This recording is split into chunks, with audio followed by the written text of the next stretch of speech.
એટલે જ કહું છું કે તમારો સારો સમય ચાલતો હોય ત્યારે દરેકને ઓળખી લેજો જીવનમાં. બાકી સારા સમયમાં તમને જે સપોર્ટ નહીં કરે ને, તો એ ખરાબ સમયમાં તો તમે વિચારી લો કે એ શું તમને સપોર્ટ કરવાના. એટલે જીવનમાં એકવાર આ અનુભવ છે ને એ ચોક્કસથી કરજો, એટલે તમને ખબર પડશે કે પોતાના કોણ છે અને પારકા કોણ છે.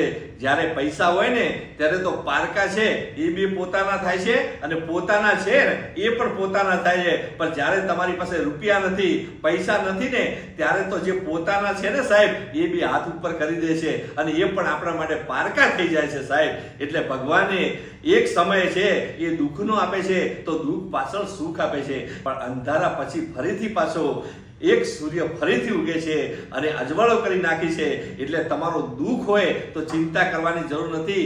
દુઃખ પછી સુખ હંમેશા લખેલું જ હોય છે. એટલે ખરાબ સમયમાં જે મિત્રો તમને કામ આવ્યા હોય ને, એ મિત્રોને જિંદગીમાં કોઈ દિવસ સાહેબ ભૂલતા નહીં. કેમ કે જે ખરાબ સમયમાં, જે સંકટ સમયમાં તમને તમારી કામ આવ્યા હોય, ભલે એની પાસે પૈસા નથી અને આવીને કીધું ને કે ભાઈ તું ચિંતા નહીં કર, હું ઊભો છું, એટલું બહુ છે. એટલે એ ખરાબ સમયમાં તમારી સાથે જે આવીને ઊભો છે એને હંમેશા જીવનમાં યાદ રાખજો. બાકી જ્યારે પૈસા હશે ને ત્યારે તો ટોળે ટોળા હશે સાહેબ. એટલે જ કહું છું કે પારકા કોણ અને પોતાના કોણ એ ખરેખર સમજજો. આ વાત સારી લાગી હોય તો આ વિડીયોને લાઈક કરજો, શેર કરજો અને તમારા મિત્રો દોસ્તો સાથે શેર કરજો, એટલે તમને પણ ખબર પડશે કે પોતાના કોણ અને પારકા કોણ.